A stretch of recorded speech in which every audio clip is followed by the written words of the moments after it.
আমার কাছে ফিরে আসতেই হবে এবং হিসাব দিতেই হবে। ওই হিসাব দিতে দিতে দিতে দিতে কিয়ামতের মাঠে যার আমলনামাতে আল্লাহ একবার বলে দেবে কেন, তো নবীজি বলছেন সঙ্গে সঙ্গে উম্মত তুমি জেনে নাও তোমার ওই কেনটাকে বোঝানোর ক্ষমতা আর নাই।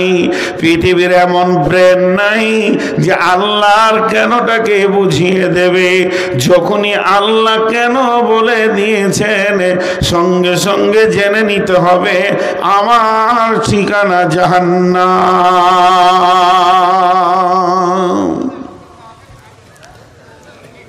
আমার ঠিকানা জাহান্নাম। এখন একটা কথা আপনাদেরকে বুঝাবো 1 মিনিট। সেই কথাটা কি?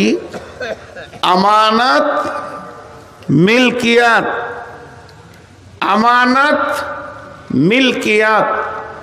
আমানত মানে আমি স্টেজ থেকে নামলাম, এমন সময় আপনি এসে আমার পাশে দাঁড়িয়ে বললেন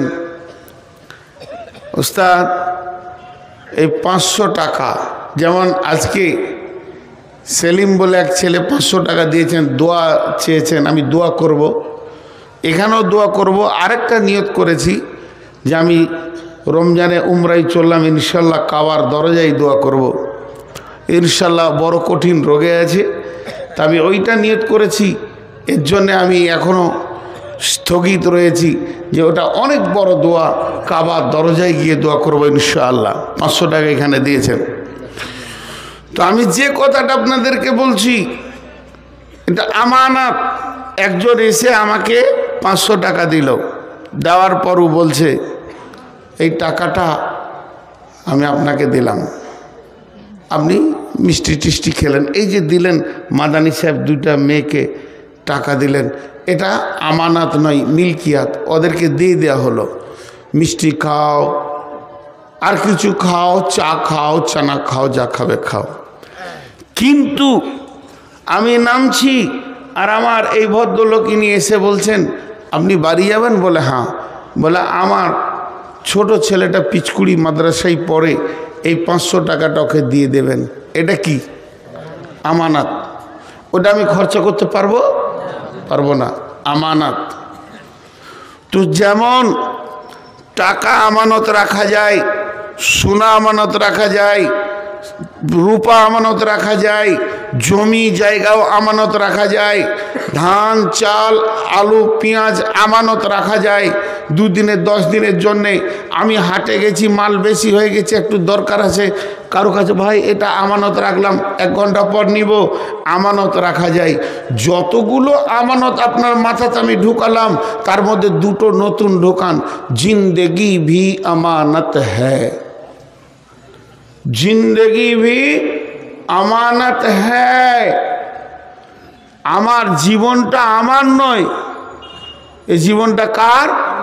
আল্লাহর। আমি ক ঘন্টা ক সেকেন্ড পৃথিবীতে থাকবো এটা আল্লাহ আমাকে দিয়েছেন জীবনটা। আমি পৃথিবীতে যেদিন মায়ের পেট থেকে এসেছি আর যেদিন আমার নিঃশ্বাসটা বন্ধ হবে, আমি পৃথিবী থেকে যেদিন চলে যাব, আমাকে হয়তো 70 বছরের জিন্দেগি দিয়েছেন আল্লাহ, এটা আমানত। এটা কোথা দিতে হবে? এই টাকাটা নাইলে ওনার ছেলেকে আমি দিয়ে দিব, জিন্দেগিটা কোথা দিব? আল্লাহ বলে দিয়েছেন। তেমনি মাল আমানত, মাল আমানত, এটা কোথা দিব? আল্লাহ বলে দিয়েছেন। এখন আপনারা সকলে যিনি মুসলমান নিজেকে মনে করেন একবার মুখ খুলে বলেন সকলে আমার সঙ্গে, আশহাদু আল্লাহ, শাহাদাত কালেমা পড়ব, সকলে বলেন ইনশাআল্লাহ। আশহাদু আল্লাহ ইলাহা ইল্লাল্লাহু ওয়া আশহাদু আন্না মুহাম্মাদান আবদুহু ওয়া রাসূলুহু। কে পড়ে নাই হাত তুলেন না? এতগুলো লোক পড়বে আর সাউন্ড হবে না? যে পড়ে নাই সে হাত তুলবে। জোরে বলেন সকল একবার, আশহাদু আল্লা ইলাহা ইল্লাল্লাহু ওয়া আশহাদু আন্না মুহাম্মাদান আবদুহু ওয়া রাসূলুহু। আমরা যতজন এটা পড়ে নিলাম, এখন আমরা বিক্রি হয়ে গেলাম। মুসলমানের জান আর মুসলমানের মাল মুসলমানের নিজের নয়, সম্পূর্ণ আল্লাহর। আল্লাহ তাবারাক ওয়া তাআলা বলছেন, ইন্নাল্লাহা আশতারা মিনাল মুমিনিনা, নিশ্চয় আল্লাহ মুমিনের কাছ থেকে কিনে নিয়েছেন আনফুসাহুম ওয়া আমওয়ালাহুম বিআন্না লাহুমুল জান্নাহ, তার জানকে এবং তার মালকে জান্নাতের বিনিময়ে।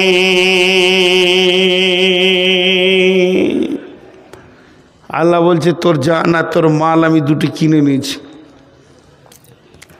তুই জান মাল আমাকে দিবি আর আমি তোকে বিনিময়ে টাকা পয়সা দিব না, জান্নাত দিব। জান্নাতের বিনিময়ে আমি কিনে নিয়েছি। কার কাছে কিনেছে? কাফেরের কাছে লয়, মুশরিকের কাছে লয়, ফাসেকের কাছে লয়, জালেমের কাছে লয়। আর আপনার কিনা মুশরিক কাফির এদের মুনাফিকের কাছে নয়, কিনেছে মমিনের কাছ থেকে। তুই মমিন? হ্যাঁ আমি মমিন, আমি মমিন, আমি ইমানদার। আল্লাহ বলছে তোর জান মাল আমার, এবার তোর কাছে আছে আমানাত, তোর কাছে আছে আমানাত। ফালা তাকরাবু ফাওয়াহিশা মা জাহারা মিনহা ওয়া মা বাতান। আল্লাহ তাবারাক ওয়া তাআলা বলছেন তোর জিন্দেগিটাকে আমার রাস্তায় ব্যয় করতে হবে। আমানতের এক তিল পরিমাণ যদি খিয়ানত করে দাও, কঠিন কিয়ামতের দিন জবাব লাগবে। কেমন? এবার বুঝাবার জন্য বলছি, কষ্ট কথাগুলো বুঝার চেষ্টা করেন। আমি বলিনি যে বুখারী মুসলিমে এরকম আছে, শুধু আপনাদেরকে অনুসূচনা দেওয়ার জন্য, বোঝানোর জন্য বলছি। আল্লাহ ডাকছে একজনকে, আয় হাবিবুর রহমান এসো, তোমার জীবনের হিসাবটা দাও, মালেরটা পরে হবে। একদিনের নিচে মনে করেন আল্লাহ তাবারাক ওয়া তাআলা বললেন তোমাকে আমি 70টা বছর দিয়েছিলাম পৃথিবীতে নিঃশ্বাস নিতে। প্রতি বছরে 12টা মাস ছিল, প্রতি মাসে 30টা দিন ছিল, প্রতিদিনে 24টা ঘন্টা ছিল, প্রতি ঘন্টায় 60টা মিনিট ছিল, প্রতি মিনিটে 60টা সেকেন্ড ছিল। তুমি 1 সেকেন্ড, 2 সেকেন্ড, 3 সেকেন্ড করে হিসাব দিতে শুরু করো।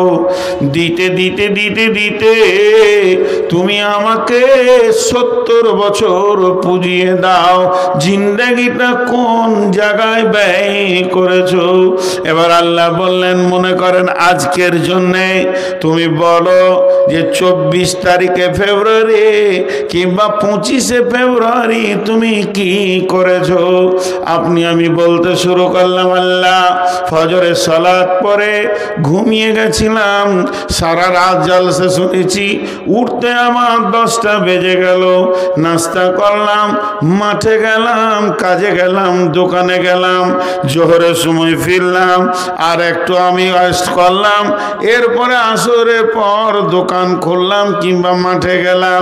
আল্লাহ বলছে চলো আগে বাড়ো, আগে বাড়ো, আগে বাড়ো। বলতে বলতে সারা দিনটা মসজিদ আর ঘর করে কাটালাম। এরই মাঝে রাস্তায় যেতে যেতে দেখছি জুয়ো চলছে কিংবা তাস চলছে। ওই জায়গায় গিয়ে শুধু একবার দাঁড়িয়েছি, 30 সেকেন্ড, 1 মিনিটও নয়। নয়। আল্লাহ ওখানে একবার দাঁড়ালাম, শুধু আল্লাহ বলে দিলে কেন কেন, মানে বিশ্বনবী বলছেন তোমার গাড়ির চাকা জমে গেল, আর তুমি জান্নাতে যেতে পারবে না। কারণ আল্লাহ কোরআনে বলেছেন ফালা তাকরাবুল ফাওয়াহিশা মা জাহারা মিনহা ওয়া মা বাতান। ওরে আমার লোক, মুমিন লোক, তোদেরকে যারা আমি জান মাল কিনে নিয়েছি, আমার জানটা পৃথিবীতে হাটে ঘাটে মাঠে বাজারে দোকানে ক্ষয় করবি, খবরদার যেখানে প্রকাশ্যে দিনের বেঈমানি কাজ চলছে, কাবিরা গোনা চলছে, জুয়া চলছে, তাস চলছে, লুবু চলছে, দাবা চলছে, লুচ্চামি চলছে, বেশ্যাগিরি চলছে, সুদ চলছে, ওই জায়গায় মুমিন তুমি দাঁড়াবে না, ওই জায়গায় তোমার দাঁড়ানো নিষেধ।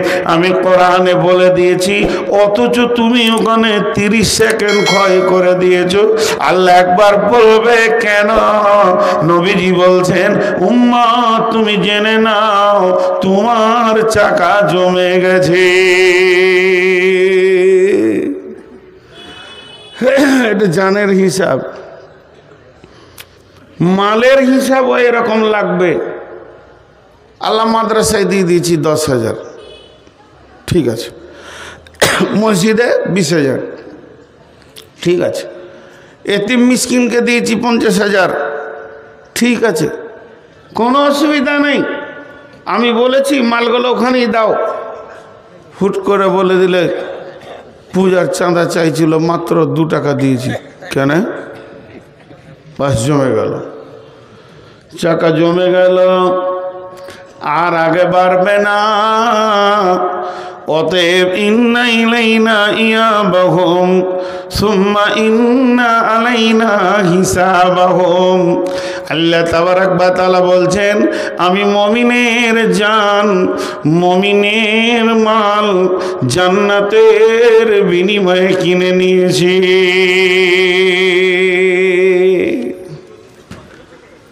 আমি যেখানে যেখানে ব্যয় করতে বলবো সেই সেই জায়গাতে মুমিনের জান আর মুমিনের মালকে ব্যয় করো, ব্যয় করো। কিন্তু আমরা উল্টা জায়গায় ব্যয় করি। ইউকাতিলুনা ফি সাবিলিল্লাহি ফায়াকতুলুনা ওয়া ইউকতালুনা ওয়া'দান আলাইহি হাক্কান ফিত তাওরাতি ওয়াল ইনজিলি ওয়াল কুরআন। আল্লাহ কত বড় কথা বললেন। রব্বুল আলামিন বলছেন যে আমি তোমার জান মাল কিনে নিয়েছি। ইউকাতিলুনা ফি সাবিলিল্লাহি, তুমি আল্লাহর রাস্তায় কতল করো। ফায়াকতুলুনা ওয়া ইউকতালুনা, প্রয়োজন হলে তুমি নিজের মাথা দাও, না হলে কারো মাথা নাও। মেন হচ্ছে আমার দ্বীনকে বাঁচাতে হবে। আমি আমার দ্বীনের জন্যে তোমাদেরকে পাঠিয়েছি।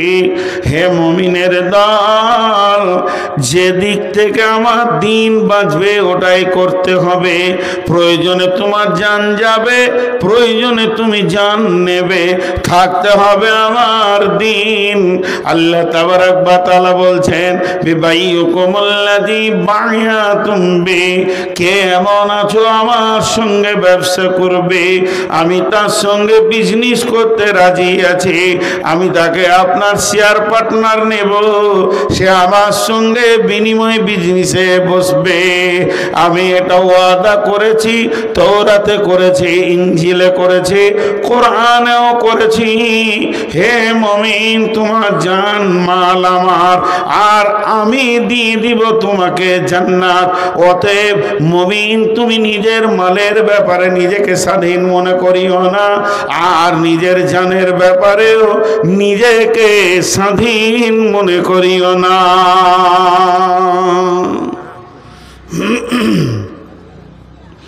কিন্তু আমরা জানমালের ব্যাপারে উদাস উদাস উদাস, খেয়ালই নেই। আমাদের কি হয়, একটা ভিখারি এসছে 1 টাকা চাইছে, সকালে বাজারে গেছেন একটা ভিখিরি এসছে, ওকে 1 টাকা চাইছে, ধুমকিয়ে দিলেন, যা তো হামাকাই খুচরা খাজরা না এসে বিরক্ত করে, বকলেন। আর বন্ধু ওকে নিয়ে হোটেলে ঢুকে, মিষ্টির দোকানে ঢুকে মিষ্টি সিঙ্গারা ল্যাংচা চমচম করে 200 টাকা খরচা করে দিলেন। কোনটা আল্লাহর কাছে জমা হবে আর কোনটা খরচার খাতায় জমা হবে, খরচা লাগবে, আল্লাহর কাছে হিসাব দিতে হবে, এটা আমাদের জ্ঞানের খাতায় কোলাইছে না। জি, এটা জ্ঞানের খাতায় কোলাইছে না। বিশ্বনবী বললেন, মোতার প্রান্তে আমাদের মুসলিমদেরকে, কোরআনকে পৃথিবী থেকে উৎখাত করার জন্যে আপনার কিনা বেঈমানেরা এসে হাজির হয়ে গেছে। এবার চলো মুসলিম সৈন্য রেডি হও, অভিযান চলছে তবুকে, নাই কোনো অস্ত্র নাই কোনো শস্ত্র, তোমরা নিজের নিজের মাল জমা করো। যখনই নবীজির ঘোষণা হলো, নিজের নিজের মাল এনে সাহাবীরা মসজিদে নববীতে জমা করছেন, সেই সাথে মেয়েরা তাদের মাল দিতে রয়েছেন, নাকের কানের খুলে দিচ্ছেন। একদিকে সাহাবীরা নিজের ঘরে টুকরি করে খুরমা খেজুর যা কিছু রয়েছে রসুলের কাছে হাজির করছেন। এই অবস্থা যখন চলছে, আব্দুল্লাহ জুলবাদাজাইন একটা সাহাবীর নাম। এই সাহাবীটা কেমন সাহাবী?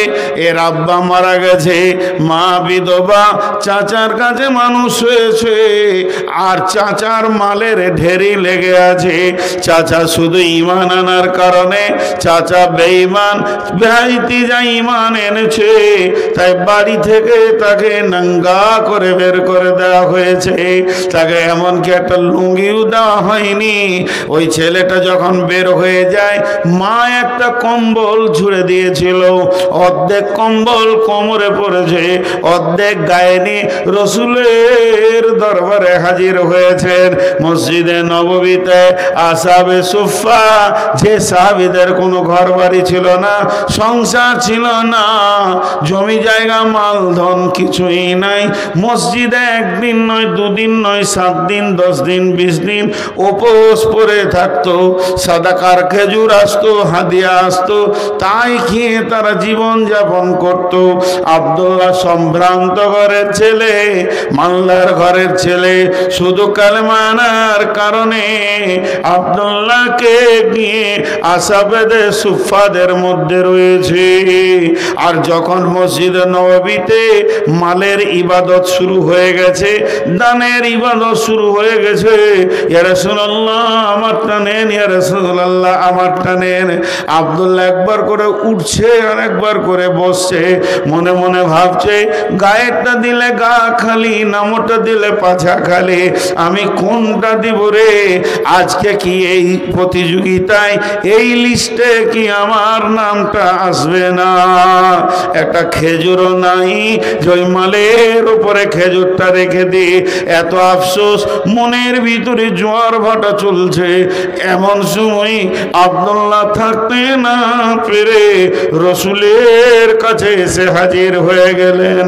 ইয়া রাসূলুল্লাহ, ইয়া হাবিবাল্লাহ, আজকের মালের প্রতিযোগিতাতে আমি আব্দুল্লাহকে শরীক হতে মন যেছে, কিন্তু আমার কাছে কোনো মাল নাই যেটাকে দিয়ে আমি শরীক হব। অনেক ভেবে চিন্তে একটা জিনিস খুঁজে পেয়েছি। দয়ার নবী গো, যদি আপনি কবুল করলেন তো কাজে লেগে যায়। বলে কি? বলে আমি আমার জানটাকে আল্লাহকে দিয়ে দিতে চাই। বিশ্ব নবী বললেন, আব্দুল্লাহ কবুল, তুমি রেডি হয়ে যাও। এবার তবুকের ময়দানে যখন সৈন্যরা যেতে শুরু করলেন, বললেন আব্দুল্লাহকে রাসূলের কাছে দোয়া নিচ্ছেন, ইয়া রাসূলুল্লাহ আমি অভিযানে বের হয়ে গেলাম। বিশ্বনবী আব্দুল্লাহর ঘাড়ে হাত রেখে বললেন, আল্লাহ আমি আব্দুল্লাহর রক্তকে বেঈমানদের জন্য হারাম করে দিলাম। আব্দুল্লাহ চিৎকার মেরে কেঁদে উঠে বলছেন, ইয়া রাসূলুল্লাহ আমি তো শহীদ হওয়ার জন্য এসেছি, আর আপনি যদি আমার রক্ত হারাম করে দেন তাহলে আমি কেমন করে শহীদ হব দয়ার নবী গো। এমন সময় বিশ্ব নবী বললেন, আব্দুল্লাহ রে ইসলামের ব্যাপারে তোমার যা ত্যাগ আছে তুমি বিছানায় মরলেও শহীদের দলে উঠবে। ওই আব্দুল্লাহ তবুকের প্রান্তে খোলা আকাশের নিচে কয়েকদিন মহড়া থাকার কারণে কঠিন জ্বরে আক্রান্ত হয়ে জীবনের মতো পৃথিবী থেকে বিদায় নেন। আল্লাহর নবী আব্দুল্লাহ জানাজা পড়লেন, আব্দুল্লাহর লাশকে কবরে রাখলেন, আর আল্লাহকে বললেন, আল্লাহ আজকে রাত্রি পর্যন্ত আমি আব্দুল্লাহর উপরে রাজি ছিলাম, তুমিও রাজি হয়ে যাও। সবাই যে স্টেজ থেকে পালালো জি না, ওই যে ও তাহলে হয়ে গেছে, আপনারা আমি থাকলে হবে। কুড়ি দাও গো, উঠি দাও। বাংলাদেশিকে নিয়ে আসেন।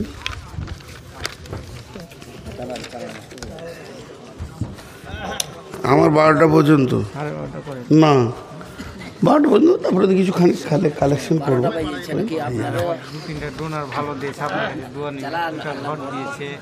খুব শুনেছি, ওইগুলো শুনে মনটা ভরলো না। ওই ফাঁকা জায়গাতে আপনি আমি যেয়ে বসবো, যে আপনি বাংলাদেশকে নিয়ে আসেন, আমি 12টা ছাড়বো না, খালি কালেকশন করবো, 12টা পর্যন্ত বায়ন করবো, কালেকশন করবো।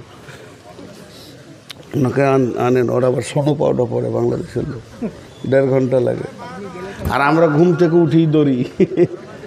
হ্যাঁ জি, কি বললেন? জি, তো না না, একটা অত দিল আমার ছোট লাই, 12টা চালাবো, একটা ছোট দিন। ছি ছি ছি, আমি বেশি দিতে চাইছি, ওরা কম নিতে চাইছে।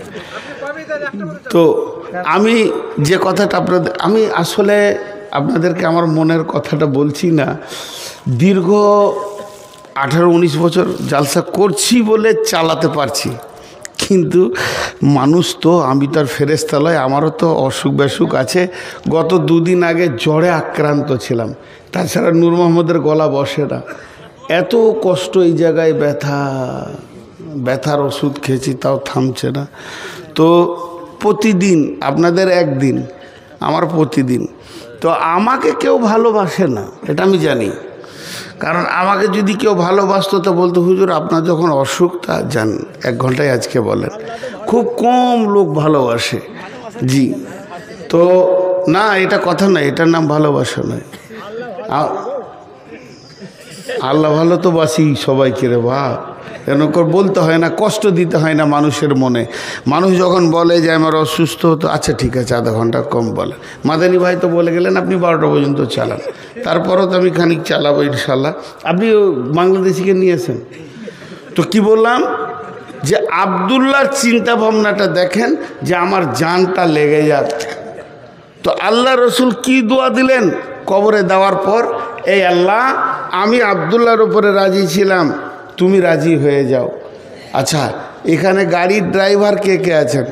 4 চাকা নয়, 2 চাকাও হলে কে কে মোটরসাইকেল চালাতে পারি?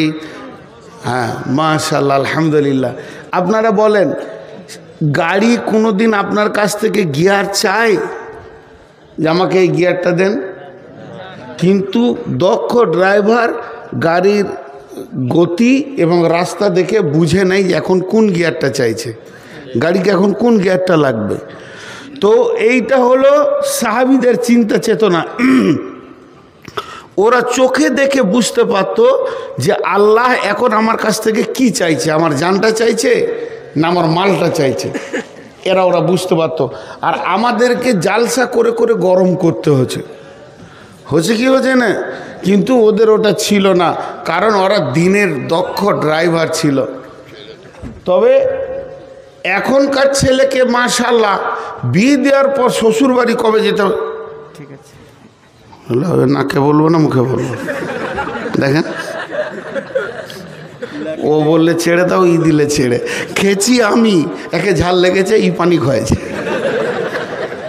কতবার। ওই যে কি একটা গান আছে গো, ভুলে গেলাম, তো যাই হোক পরে হচ্ছে। তো সাহাবীরা বুঝতে পারতেন। একটা ঘটনাতে আপনারা বুঝে নেবেন, ওহুদের যুদ্ধে রাসূলুল্লাহ সাল্লাল্লাহু আলাইহি ওয়াসাল্লাম লোহার বর্মা পরেছিলেন, শরীরটা ভারী ছিল। জি, এমন সময় আল্লাহর নবী মহড়া দিচ্ছেন, মাঝে দুটো কথা বলেনি, বক্তব্য বন্ধ করে আপনারা দোয়া করবেন, রমজানে ইনশাআল্লাহ সাহারি মক্কায় গিয়ে খাবো, টিকিট হয়ে গেছে আমাদের। আমরা 9 তারিখ সকালে উঠে যাচ্ছি, 10 তারিখে ওদের সাহারি হবে, 11 তারিখে রোজা হবে সৌদিতে। তো যদি কেউ উমরা করতে চান বা হজ, মক্কা মদিনার ইতিহাসে এই ওহুদের কথাটা বললি আমার চোখে পানি আসে। যতবার ওহুদের প্রান্তে গিয়েছি, মানে আমি যে সব জানতা তা নয়, আমাকে কানে ধরে পড়াবে 20 বছর এরকমও আছে। তো একটা ছোট্ট ঘটনা আপনাদেরকে, এটা দামি কথা মাঝে বলে নিচ্ছি, ভুলে যাব। আমি যখন ওহুদের প্রান্তে যাচ্ছি আস্তে আস্তে, আমার সঙ্গে কাফেলাতে 63টা লোক আছে। তো যতই আরবি জুব্বা পরে থাকুক, চেহারাতে বাঙালিদেরকে বাঙালি মনে হবে, বিহারিদেরকে বিহারি মনে হয় খানিকটা। আবচ্ছন্ন লাগে কি লাগে না? লাগে। বিহারিরা যত দামি কাপড় পরুক না কেন, গলায় গামছাটা লিবি ওরা, তাতে মন্ত্রী হোক আর মিনিস্টার হোক। তো ঠিক ওই রকম আমি দূরে থেকে আমার এক বন্ধুকে বলছি যে ওহুদের কবরের পাশে মদিনা ইউনিভার্সিটির ছাত্রদেরকে ডিউটি দেওয়া হয় যে তুমি এখানে কথাগুলো বলবে। তা আমি অনেক দূর থেকে যেছি, আর আমার সাথীটাকে বলছি, দেখে ছেলেটাকে আমাকে বাঙালি বাঙালি মনে হচ্ছে, আবার বাংলাদেশিও মনে হচ্ছে। তোর কাছে গিয়ে প্রথমেই বাংলা বললাম যে আপনার বাড়ি কোথায়? বলছে আমার বাড়ি বাংলাদেশ, টাঙ্গাইল। আমরা তাহলে ঠিকই ধরেছি। বলছে আপনাদের বাড়ি? বলে আমাদের বাড়ি হচ্ছে পশ্চিমবঙ্গ, ভারত। তো টাঙ্গাইল পড়াশোনা কোথায় করেছেন ভাই? বলছে পড়াশোনা করেছি যাত্রাবাড়ি মাদ্রাসায়, এখন মদিনাতে MA করছি। তো কী নিয়ে MA করছেন? বলছে হিস্টোরি নিয়ে MA করছি। আমরা আসল লোক পেয়ে গেছি, যে লোক খুঁজছিলাম ওইটাই পেয়েছি। কারণ ইতিহাস যারা পড়াশোনা করছে তারা বেশি বলতে পারবে, আসমাও রিজাল নিয়ে যারা পড়বে তারা ফতোয়া বলতে পারবে, আর যারা তফসির নিয়ে পড়বে তাহলে কোন কোরআনের আয়াতটা কীভাবে নাজিল হয়েছে ওরা বলতে পারবে। তো হিস্টোরির মাল খুঁজছিলাম এতদিন, তো পেয়েছি। তো আমি তখন বললাম আমার মামার নাম করে, যে নিজের মামা, ওনাকে চেনেন? বলে হ্যাঁ, উনি আমার শিক্ষক বাংলাদেশের। অনেক পরিচয় হলো। যে তারপর আমি বললাম যে এই 60টা কাফেলায় আমার লোক আছে, এরা বাঙালি, এদেরকে ওহুদের যুদ্ধটা একটু বলে দেন। এমন করে বলছে, আমির হামজার লাশটা কোথা ছিল, হানজালার লাশটা কোথা ছিল, কোন দিক থেকে ওয়াইসি আমির হামজার কলিজাটা বের করেছিল, হিন্দা কোন দিক থেকে এসেছিল, এবং কাফেররা কোন দিক থেকে এসেছিল, কোন জায়গায় গিরিপথে ছিল। সেই দিন আমার আবার ক্লাস হলো ওর কাছে। যেমন আজকে বললাম মাদানির কাছে আমার ক্লাস হলো, ওই আয়াত দুটো আমি অনেক তফসির করেছি, আজকে নতুন তফসির পেলাম। তো ওই রকম ধরনের গোটা জায়গাটা কয়েকবার জোয়াতে আমার চোখে জল জল করে ভাসছে। যখন আমি বলি দেখেছি অনেক হাজি অঝর নয়নে কাঁদে। আমির হামজার লাশ তো 50 বছর আগে বেরিয়ে গিয়েছিল, টকটক করে রক্ত পড়ছিল, তাকে স্থানান্তরিত করা হয়েছে। এখন সবগুলোকে এক জায়গায় করে দিয়ে দুটো কবরে, গণ কবর বলা হয়, একটাতে 14টা আছে, একটাতে 56টা আছে, 70টা শহীদকে এক জায়গায় রেখে ঘেড়ে দিয়েছে। তারপর ওখানে বেদাত শিরক করছে, যে যা করছে, পুলিশে অনেক রকম সরাচ্ছে, সেটা আমি বলছি না। মধ্যখানে আমি শুধু এতটুকু এলান করলাম, যদি সহিভাবে হজ উমরা করবেন তো যোগাযোগ করিয়েন। জীবনে 10,000 20,000 টাকা বেশি লাগুক, কিন্তু জাহেলের সঙ্গে যেন না। আপনার গ্রামে জুমার দিন একটা গরিব মৌলানা এসেছে আর একটা বিরাট বড় কোম্পানি এসেছে, কাকে আপনি মিম্বারে তুলবেন আর কার পেছনে নামাজ পড়বেন? তো এখান থেকে বুঝে নিতে হবে হজ আর উমরা হলো ইবাদত। ইবাদত করতে গেলে আলেমের পেছনে করতে হবে, জাহেলের পেছনে যেন না। সমস্ত কিছু আপনার শেষ হয়ে যাবে, পয়সা টয়সা কিন্তু আসলে কিছুই হবে না। এটা একটা এলান করলাম। দ্বিতীয়, কোনো ভালো মেধা ছেলে যদি আমার মাদ্রাসায় পড়তে চান, আমি একটা মাদ্রাসার দায়িত্বে আছি, দায়িত্ব নিচ্ছি, এবং সেই মাদ্রাসায় যদি পড়তে চান, জামাতের কোনো ছেলে হলে দক্ষ শিক্ষক দিয়ে তাদেরকে পড়াশোনা করা হবে এবং তাদেরকে সুন্দরভাবে দ্বীনি শিক্ষার একটা ব্যবস্থা করা আছে। যোগাযোগ করবে আমার নাম্বারে, দুটো বলে দিলাম। এখন সেই ওহুদের কথাটাই বলছি। আবার ওহুদের প্রান্তে বিশ্বনবী মহড়া দিচ্ছেন, জিহাদে লড়াই করার থেকে সব থেকে দৃষ্টিকে বাদ পাখির মতো করে রাখাটাই হলো বড় কঠিন। কোন দিক থেকে কে আসছে, শত্রু দল কোন দিক থেকে আসছে, চারিদিক থেকে যেন মহড়া দিয়ে চলছেন। এমন সময় নবীজি চাইছেন একটা পাথরে উঠব, যেই বারবার ওঠার জন্য চেষ্টা করছেন, কিন্তু স্বাভাবিকতায় পাথরটা উঁচু হয়ে গেছে, বিশ্বনবী উঠতে পারছেন না।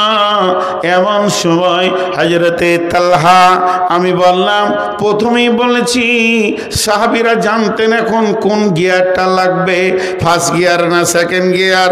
ইসলামকে তারা চালিয়েছে, ইসলাম নামে গাড়ির তারা ড্রাইভার ছিল, আর আমাদেরকে বলতে হবে তুমি অমুক গিয়ারটা দাও। বন্ধুরা আমার, হযরতে তালহা দেখে নিলেন নবীজি পাথরটাই উঠবেন কিন্তু পারছেন না, শরীরটা লোহার বর্মা জামা পরে নিয়ে ভারী হয়ে গেছে।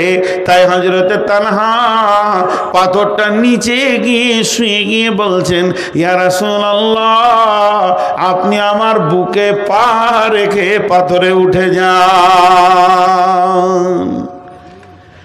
কি প্রয়োজন এটা বুঝে নিয়েছে। পাথরের নিচে শুয়ে গিয়ে বলছে আমার বুকে পা রাখেন।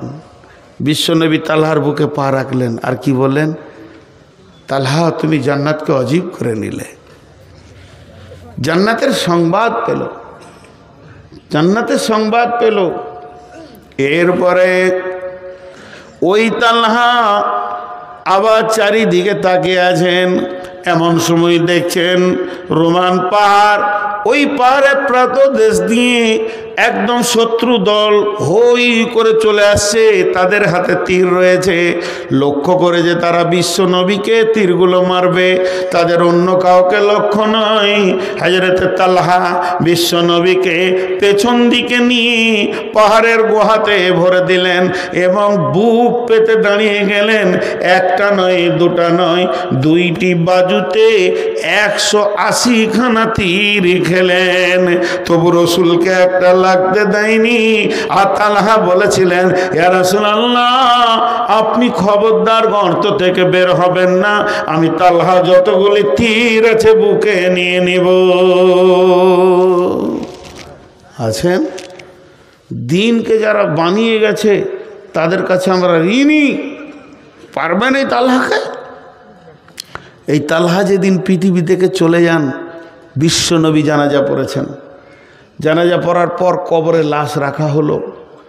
দোয়া লম্বা চওড়া করেননি, ছোট্ট দোয়া। কি দোয়া? হে আল্লাহ, হে আল্লাহ, মাবুদ মওলা,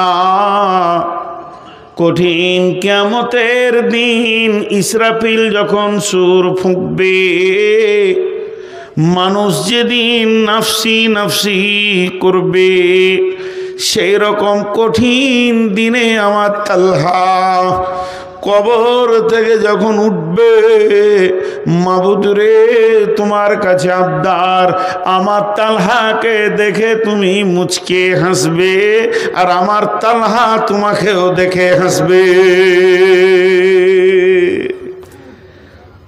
বন্ধু কত মহব্বতের। আপনি আগিয়ে আনতে গেছেন বাস স্ট্যান্ডে, জি, সাগরদিঘি ট্রেন রেলওয়ে স্টেশনে বন্ধু যখন নামছে গেট ধরে আর চোখে চোখ পড়েছে, দেখবেন দুজনেই হাসে। এই হাসিটা নিয়ামত, দুজন দুইজনকে দেখে একটা হাসে। তো আল্লাহ তুমি সেই দিন তালহাকে দেখে হাসবে আর তালহা তোমাকে দেখে হাসবে। কত বড় কথা বললেন। এই দোয়াটা কখন পেয়েছিল? যখন 180টা তীর খেয়েছিল। আমি তো আপনাদেরকে গল্প শোনাতে বসাইনি আজকে গোপাল ভাঁড়ের।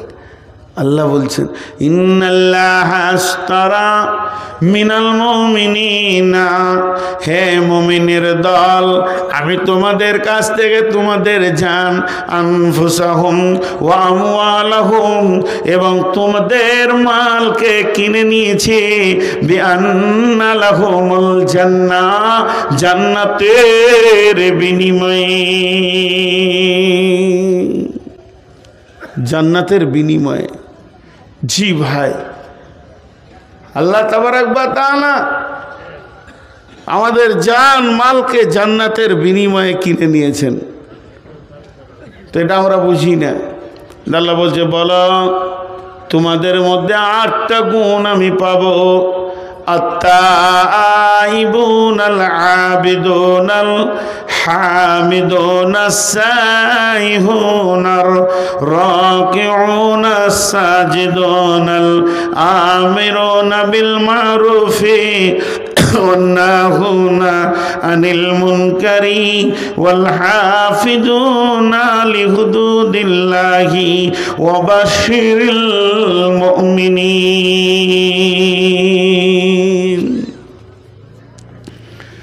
আল্লাহ মুমিনদেরকে সুসংবাদ দিলেন, তোমাদের 8টা গুণ হতে হবে। এই গুণগুলো যেন তোমাদের ভিতরে থাকে। আত্তাইবুন, তোমরা তওবা করনেওয়ালা হয়ে যাও। গুনাহ হয়ে গেছে, তওবা করো, আল্লাহর কাছে কাঁদো। তওবা এমন একটা জিনিস, আল্লাহ বলছেন ইয়া আইয়ুহাল্লাযীনা আমানু, হে ঈমানদারেরা, তুবু ইলাল্লাহি তাওবাতান নাসুহা, আসা রাব্বুকুম আইয়ুকাফিরা আনকুম সাইয়্যাতিকুম ওয়া ইউদখিলাকুম জান্নাতিন তাজরি মিন তাহতিহাল আনহার। হে ঈমানদারেরা, তোমরা তওবা করো, প্রতিজ্ঞাবদ্ধ তওবা, নাসুহা। ওই তওবাটার ভিতরে এমন ইখলাস থাকবে, এমন প্রতিজ্ঞা থাকবে, যখন তুমি তওবা করবে তখন অন্তত নিয়ত করবে যে জীবনেও এ গুনাহ আর দ্বিতীয়বার করব না।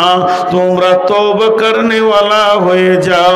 তুবু ইলাল্লাহি তাওবাতান নাসুহা, আসা রাব্বুকুম আইয়ুকাফিরা আনকুম সাইয়্যাতিকুম ওয়া ইউদখিলাকুম জান্নাতিন তাজরি মিন তাহতিহাল আনহার। আশা করি আল্লাহ তোমার জীবনের গুনাহগুলোকে শুধু মাফ করবেন না, নেকিতে পরিণত করে দেবেন, এবং এমন একটা জান্নাতে ঢুকাবে যে জান্নাতের নিচে কুলকুল করে নদী বইছে।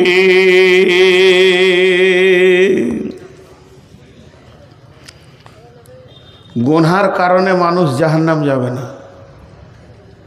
গুনাহ করেছে এর জন্য মানুষ জাহান্নামে যাবে না।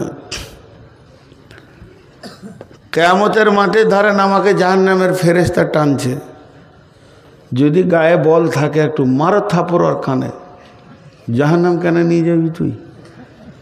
তোর বাপের জান্নাত? জান্নাত তো আমার, তোর, আমার আল্লাহর জান্নাত। আল্লাহ বলে কি? বলে তোমার ফেরেশতাতে ধরেছে। বলে কেন? বলে জাহান্নাম যেতে হবে।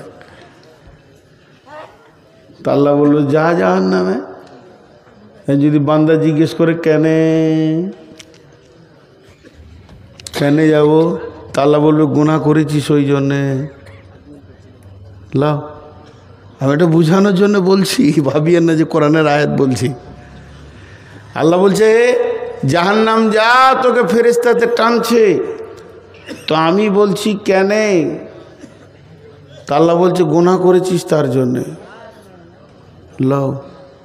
এবার যদি আমি আল্লাহকে বলি, আল্লাহ আপনি বলেছেন ইন্নাল্লাহা গফুরুর রহিম, নিশ্চয়ই আল্লাহ জবরদস্ত কঠিন গুনাহকে মাফ করনে ওয়ালা।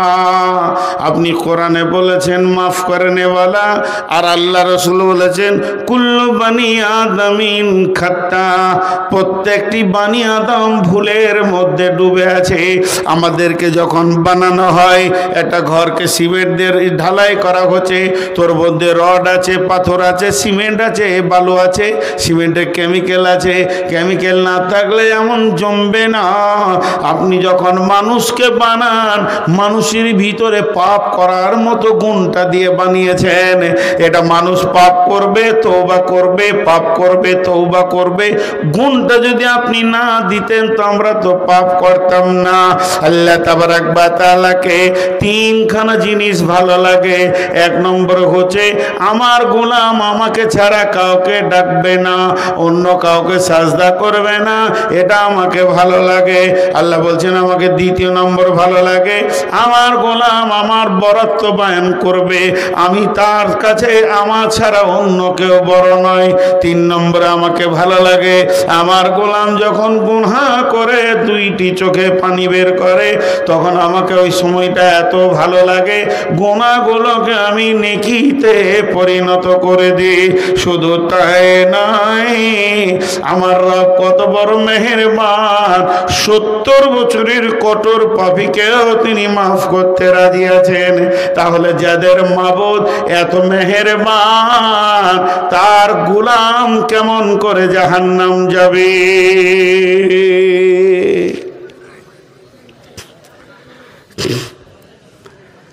জলপাইগুড়িতে জালসা করতে গিয়েছি, জীবনের দুটো জালসার ইতিহাস আপনাদেরকে শোনাই, 30 সেকেন্ড লাগবে। আপনাদের জালসা স্টার্ট হয়েছে কখন? আসর পর। আসর পর। ওদের জালসা স্টার্ট হয়েছে ফজরের 1 ঘন্টা পর। স্টার্ট বিসমিল্লাহ হলো, তার আগে মাইকি বাজে নাই। আর একটা ঝাড়খণ্ডে গিয়েছিলাম ওই রকম। তো আমাকে অনেক রাতে দিয়েছে, লোক ঢুলছে। আচ্ছা, তো ঘুম ভাঙানোর ওষুধ কি? কিছুই খুঁজে পেয়েছি না। একটা একটা করে জাগানো যায়? তা আমি শুরু করে দিলাম উল্টা দিকে জালসা। উল্টা জালসা শুনেছেন কোনোদিন? ওই আমি বললাম বিসমিল্লাহির রহমানির রহিম।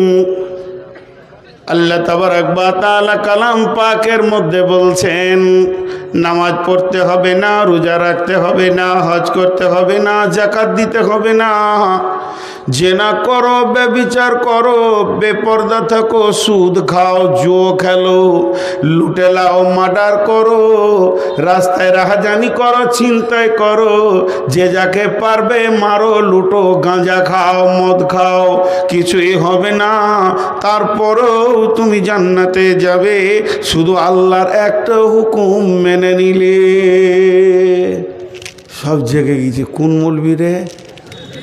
এক ধার থেকে সব হালাল হয়ে গেল রে। আচ্ছা হালাল, ওদেরকে তো মজা লাগছে যে এই সব হালাল, হারামকে হালাল করে দিল এখনই। যে একটা খালি আল্লাহর হুকুম মেনে নেবে জান্নাতুল ফেরদৌস পেয়ে যাবো। তো আমার সামনে এক মুরব্বী পান খেয়েছিল, ও পান চিবানো দেন করেছে। কি জালসা হচ্ছে। তো শেষকালে আমাকে বলছে বাপজি আমি 70 বছর বয়সে এমন জালসা শুনিনি বাপ, যে এত গুনাহ করার পরও সে জান্নাত যাবে আল্লাহর একটা হুকুম মানলে। কোথায় আছে বাপ? তা বললাম কোরআন শরীফে আছে। তখন বলছে হ্যাঁ, এটা আরও সহ্য হচ্ছে না। তখন বলছে কোন সূরাতে? সূরা রহমানে। কোথায় আছে? বিসমিল্লাহির রহমানির রহিম। ইয়া মা'শারাল জিন্নি ওয়াল ইনসি ইন ইসতাতা'তু আন তানফুযু মিন আকতারিস সামাওয়াতি ওয়াল আরদি ফানফুযু লা তানফুযুনা ইল্লা বিসুলতান ফাবিআই আলাই রাব্বিকুমা তুকাযযিবান। আপনারা উত্তর দেন তো, যে ঠিক উত্তর দিতে পারবে 1000 টাকা নিব। কালো কালিতে লাল লেখা হবে? কালো কালিতে লাল লেখা হবে? হবে। কালিটা কালো, বানানটা লাল হবে না? হবে। আচ্ছা, তেমনি এটা রাত না দিন? রাত শব্দ ব্যবহার না করে এটাকে রাত বলেন তো। দিন নয়, দিনকে না করবেন তো রাত হয়ে যাবে। তো ঠিক এই আয়াতটাকে তর্জমা করবেন একদিকে, অপোজিট দিয়ে ধরিয়ে দেবেন তো ওইটা এসে দাঁড়াবে। আল্লাহ বলছেন, হে জিন ইনসানের দল, তোদেরকে যদি আমার আইন মানতে ভালো না লাগে, তার মানে যত হারাম আছে এগুলোকে যদি খেতে মন যায়, আমার আইন মানতে ভালো না লাগে, আমার যত নিয়ম বলেছি বলতে ভালো না লাগে, শুনতে ভালো না লাগে, এগুলোকে যদি তোদের চলতে ভালো না লাগে, তোদের যা মন যাবে তাই করগা, তাতে আমার কিছু যায় আসে না। তবে তোদেরকে একটা কাজ করতে হবে, আমার রাজ্যের বাইরে গিয়ে বাসা বাঁধতে হবে। বুড়াটা তখন বলছে, কোথায় যাবো বাবা? আপনি ভারতবর্ষের আইন মানবেন না, ভারতের মাটি ছেড়ে দেন, সরকারের আমাদের কিছু যায় আসে না। আর ভারতের মাটিতে থাকতে গেলে আইন মানতে হবে। তো আল্লাহর জমিনে যদি থাকতে হয়, আল্লাহ বলছে আমার আইন মানতে হবে। যদি আমার আইন মানতে ভারী লাগে, তা আমার মাটিটা ছেড়ে দে, পালা। কোথায় যাবো বা? যাবো, আর যদি জায়গা না আছে তাহলে মানতে হবে।